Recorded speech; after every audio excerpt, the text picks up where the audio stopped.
Bienvenidos a nuestro segundo año de Migrant Academic Achievements Acknowledgements.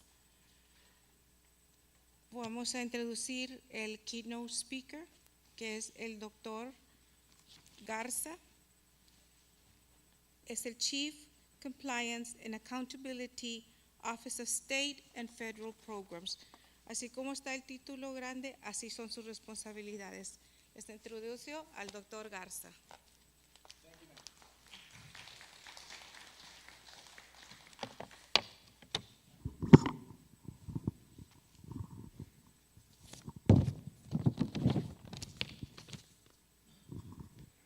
Thank you, Ms. Olaya.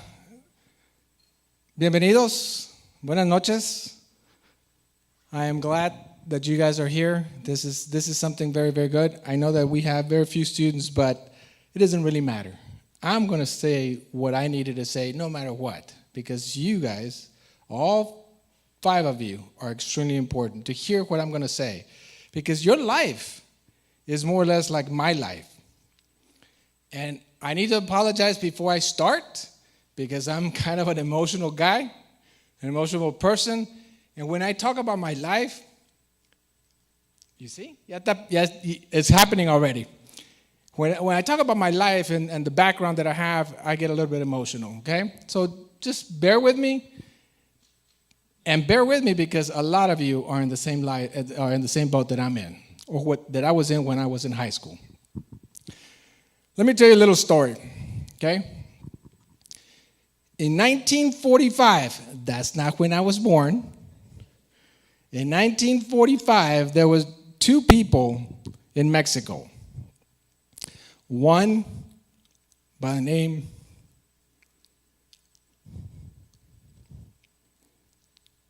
of Encarnación Garza.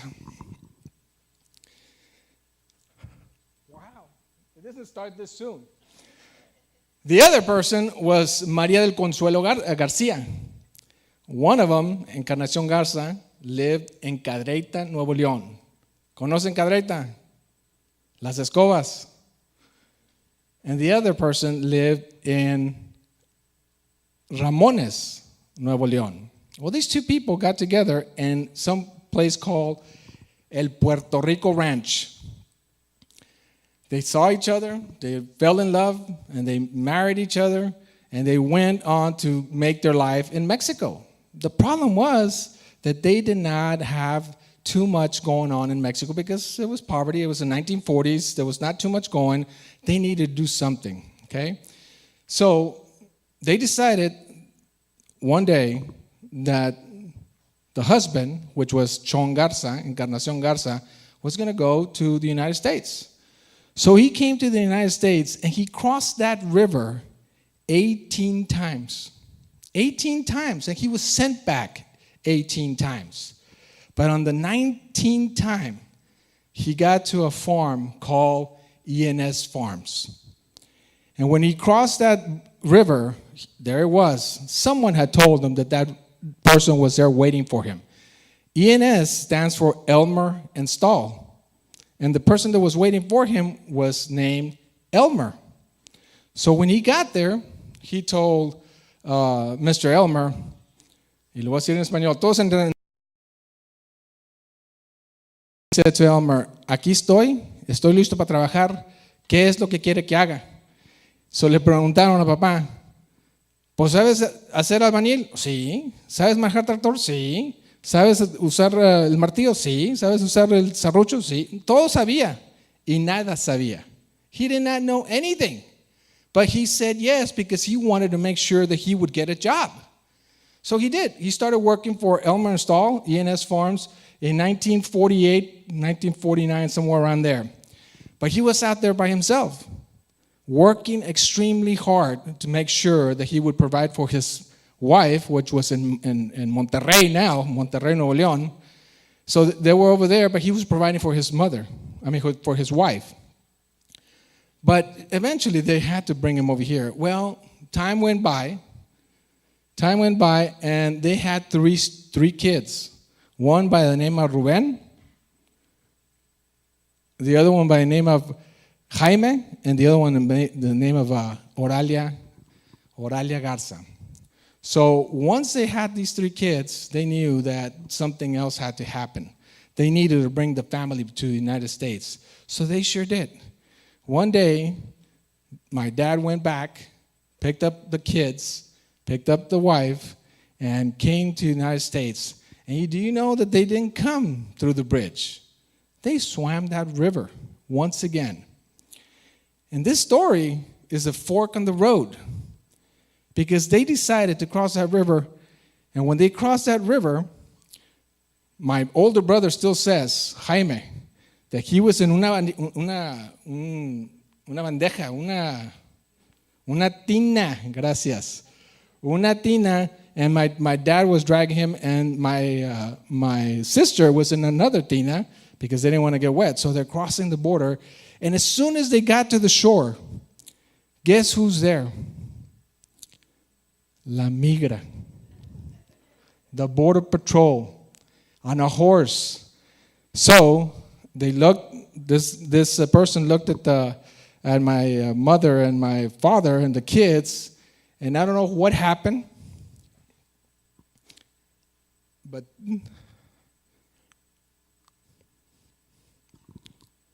this is the fork on the road, because that Border Patrol said, ¿Sabes qué? Pásenle. So they took off. And I don't know why that Border Patrol decided to do that. I don't know what was in his head to let them go by. So they got to E&S Farms, because that's where he was working. They were there.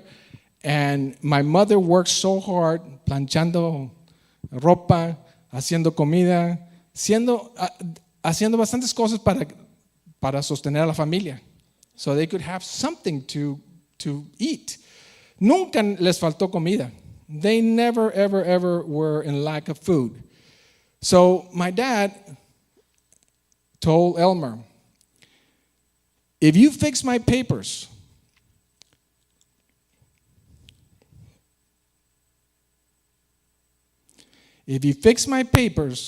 I will work for you for the rest of my life. And he did. For 45 years, he worked at E&S Farms. And the reason he did that is because he had honor. This gentleman, Elmer, helped him to make sure that he would get the papers, not only his papers, but his wife and the kids' papers. So now they were no longer in fear. They felt that they could work and work and work and make sure that they would provide for the kids.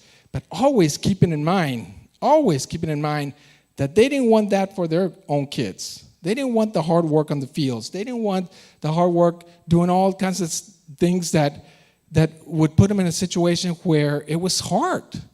They wanted education.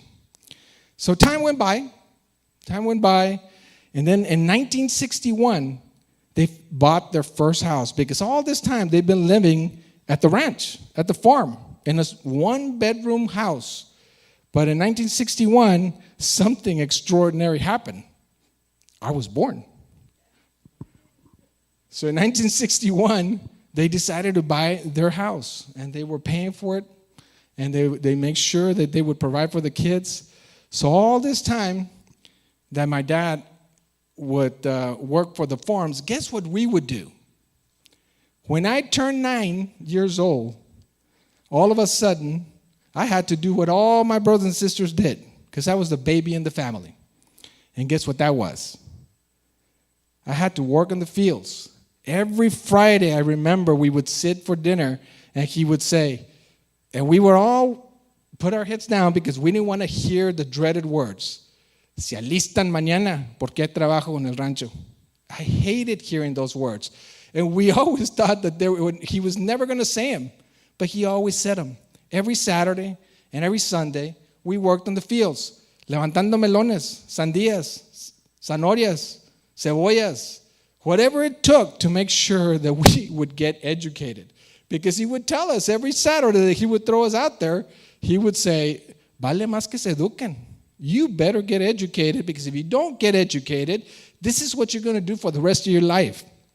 And the families that are here, you know what I'm talking about because you guys are migrant. You know how hard it is to be there. But you guys have an opportunity to do what I've done.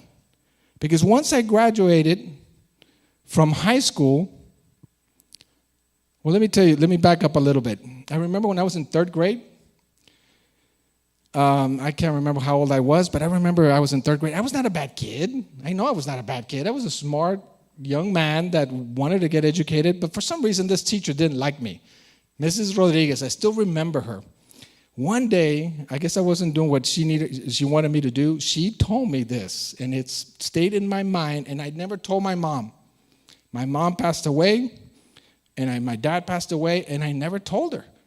But one day, she was so upset, she came up to me and she said, Jorge, if you don't start reading, y si no te portas bien, ¿sabes qué voy a hacer?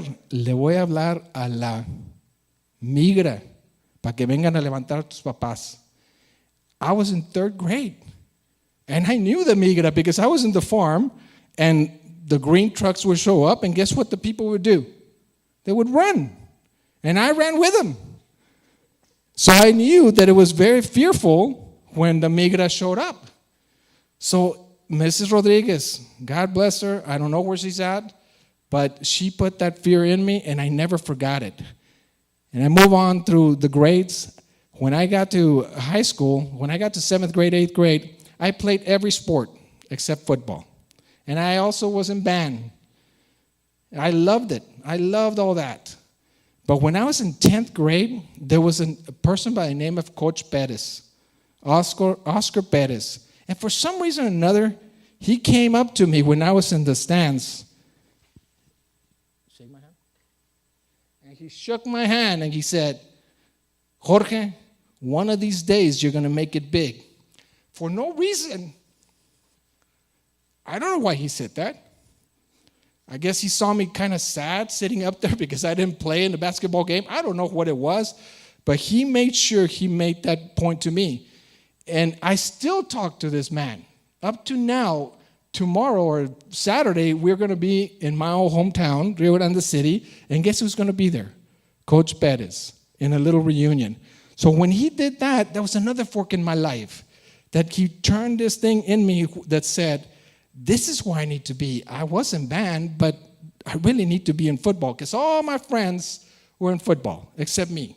But I was in track, I was in cross country, I was in basketball, I was in baseball, except football. Well, at the end of my 10th grade, I decided to quit band and join football. And here's another fork on the road.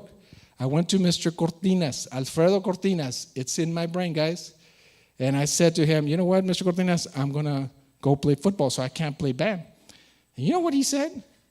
He told me straight out, ¿sabes qué? When you quit football, don't you come crying to me to get you back into band. And once again, I never told that to anyone. Now I say it all the time, every time I say the story. But I couldn't go back home and tell my parents that. And I told myself, I better make it in football now because I do not want to be coming back and crawling to him that I need to be back in band. And I did.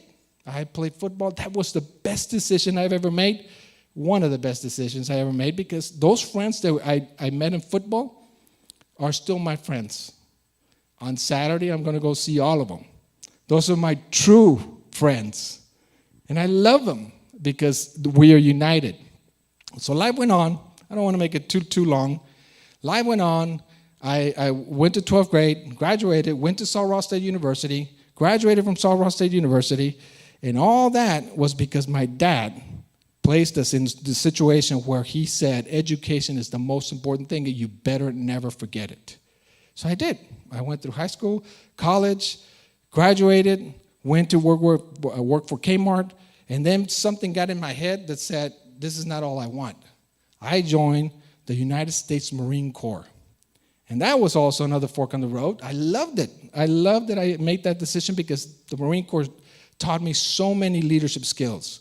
All the leadership skills that I have now were taught in the Marine Corps. Once I went to the Marine Corps, I was out there in Japan, Korea, the Philippines, Thailand, doing all sorts of stuff that I'll never forget. things that are in my brain for the rest of my life. But once I graduated from United States Marine Corps, I knew that I wanted to be a teacher because my brother was a teacher, my sister was a teacher, my other brother was a teacher, so I wanted to follow them too. So I got out of the Marine Corps, and I came here. I came here to this school. As a matter of fact, I hadn't thought about it. I came here to this school. Mr. Ramos hired me. I was an ISS aide, not even a teacher, an aide. And then I said to myself, once again, I need to get more education. I need to be a math teacher because I love math. So I became a math teacher, more education. And guess what? The Marine Corps, not that I want you guys to go to the military, but the Marine Corps was paying for all this, everything, because the government does that to you. So I got educated. I became a principal. I became a principal at North Heights Elementary, and then a principal here. It was great to come back to this school and be a principal at Del Rio Middle School. And then I kept going. I was a principal for many, many years. I was principal for high school for 7 years. I loved it. I had some of your sisters and brothers as the principal, which I really, really loved. But I still wanted more because there was one person that I was following all the time, which was my brother. He had gotten a doctorate. So I wanted to do that too. So listen to this. If you don't, you guys are very resilient. You know that what needs to happen, and you always work hard. Listen to this. When I was a high school principal, I traveled 2.5 hours to UTSA twice a week to go to school at 6 o'clock in the afternoon, in the evening. And then I would travel back, and I would go back to work the next day. I did that for 2.5 years. That is hard work, and I know that you guys can do it too. But I did it because way back then in 1948, there was a man that came across that river and said, we need to get educated. And now that I look back, and that diploma is in my office upstairs, beautiful diploma.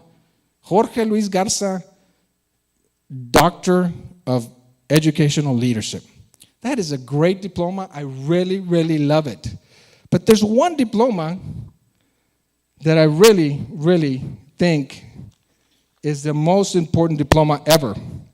Because if I didn't have this diploma, I would never have any other degrees. And this diploma is a diploma from ENS Farms. ENS Farms is the first diploma I ever got. This is not a true diploma, but I made it my own diploma because if I wouldn't have this, I wouldn't have my dad. I wouldn't have my dad in my brain all the time. And this is what got me the doctorate that I have now. The doctorate means nothing unless we're good people. And that's what you have right now, guys. I congratulate you. I really am very, very honored to be the speaker now. If I get one of you to think of what I'm saying, you need to be resilient. You need to work hard. You need to make sure you met your goals, and you think about what you want. Envision what you want all the time. If you want to be a football star, that's what you envision. If you want to be a doctor, that's what you envision. Make sure you put it in your head. But there's one thing that you need to have if you want to achieve anything, and that's what? Education. That's the only thing that will get you anywhere. You're going to graduate. You're going to be good. But more than that, once you graduate, real life starts. And you need to keep getting educated, guys. A los padres, gracias que están aquí. Sigan soportando a sus hijos, porque sin ustedes no estuviéramos aquí nosotros. Pero siempre tengan eso en la mente. Educación es la primera cosa que tenemos que tener todo el tiempo. Si no hay educación, no podemos seguir. Muchas gracias and congratulations, guys.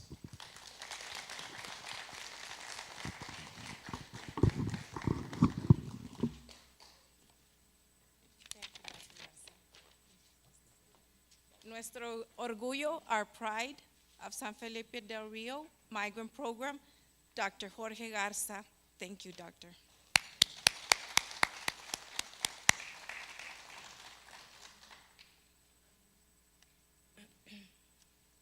Ahora la señora Martínez va a presentar los niños y les vamos a dar su trophy y su certificado y su medalla con Mr. Zaragoza y Mrs. Zaragoza.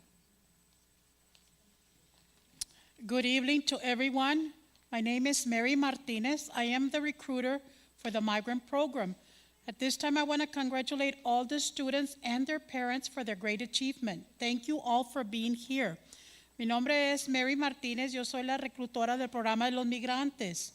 Quiero felicitar a todos los estudiantes y a los padres por el reconocimiento que les van a recibir esta noche. Gracias por estar aquí. Les agradecemos mucho. La primera recipiente va a ser Anaí Romo. Ella fue escogida por Young Migrant Leader.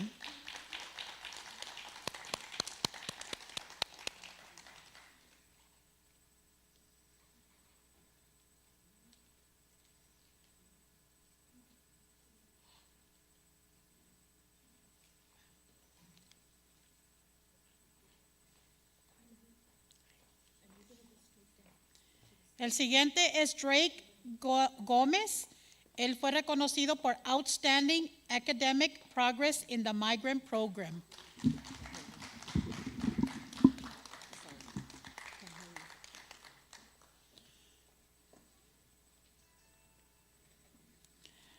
La siguiente es Brianna Martínez, Outstanding Academic Progress in the Migrant Program.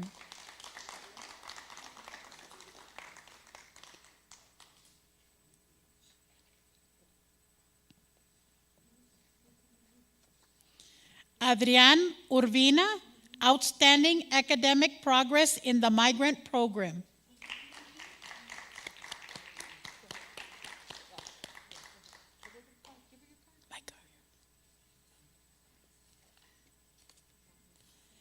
Angel Coronado, Outstanding Migrant Community Service Volunteer.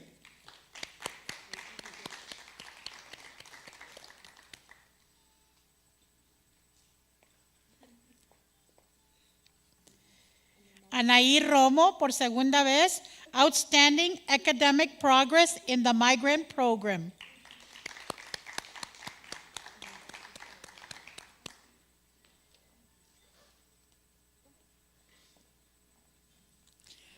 Martín Rangel, Outstanding Migrant Community Service Volunteer.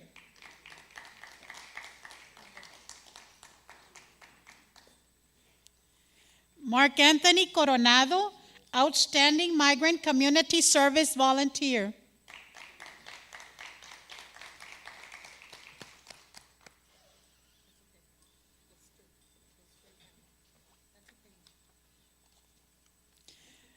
Joshua Rodriguez, Outstanding Migrant Community Volunteer.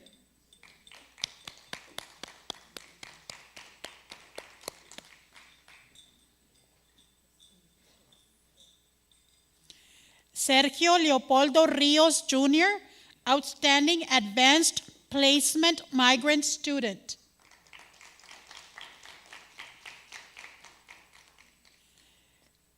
Yo creo que son todos. De nuevo los felicito. Aquí viene uno más.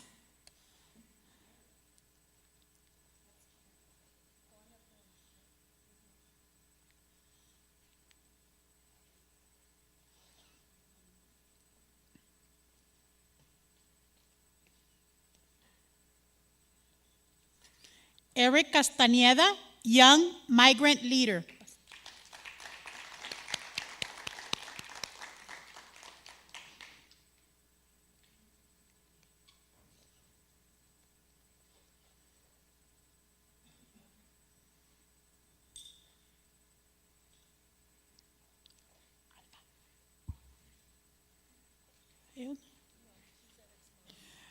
Ok, bueno, son todos los que estamos representando aquí esta noche. Les damos las gracias a todos ustedes por haber venido a esta ceremonia. Gracias y que pasen buenas noches.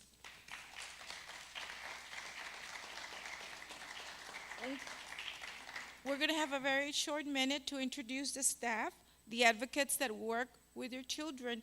every day, that call you, that conference with the students. At this time, Mr. Ramon Menchaca, and he is in charge of 7th and 8th grade. Mr. Menchaca.